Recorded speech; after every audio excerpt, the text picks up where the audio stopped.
گفتار هفتم، نامه عاشقانه.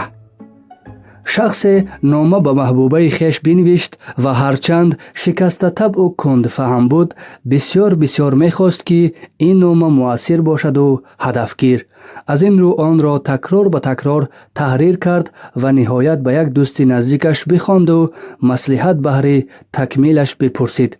دوستش پاسخ داد که نامه بسیار خوب نگاری شده، ولی در آن بهر باز هم جذابتر شدنش استفاده از ضرب المثل و مقال موافق باید کرد. این مصلحت جوان را بسا خوش آمد و بر این زمینه نامه را از نو به رشته تحریر کشید که بالاخره چنین شکل گرفت: سلام دلبر شیرین و نازنین من، چون دعوتی صمیمی مرا پذیرفتی و نزدم نآمدی، خود خواستم نزد تو روم. زیرا یا خر پیش بار یا بار پیش خر گفتند، ولی با سبب های رفته نتوانستم و اکنون این نامه را می فرستم. اگر نکته از آن به طبع نازکت موافق نآید یا سببگاری آزردگیت گردد، امیدوارم که استواری و صبوری میکنی، زیرا فرمودند لگت خر را خار می بردارد. راستش را گویم، در این میان بعضی ناتوان بینان تو را به من خیلی بد گفتند. از پاده پیش چنگ مکن، رو با نگرفته پوستین ندوز گفتند و تاکید کردند که با او همخانه نشو. لیکن من جوابشان دادم که نه، از آغل خالی گاو شاخزن به خانه ام را با هستی او پر و پرنور خواهم کرد. من تو را خیلی دوست می دارم عزیزم.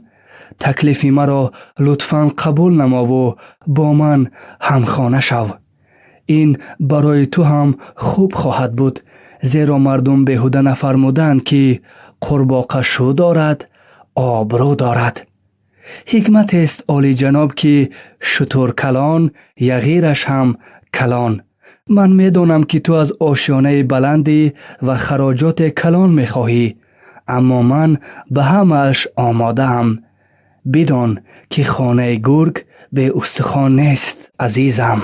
امیدوارم که تکلیف مرا رد نمی کنی و من نیز با افسوس نمی گویم که کارم به کل افتاد، کل هم به ناز افتاد. در واقع از سن و سالم بی‌پروا باش، همش خوب می شود. آخر زنی جوان و شوی پیر سبدمان و چوجه گیر گفتند که جانکم. خواهش آن دارم که به این نامه مختصر من جواب موافق بدهی و مرا سرفراز نمایی.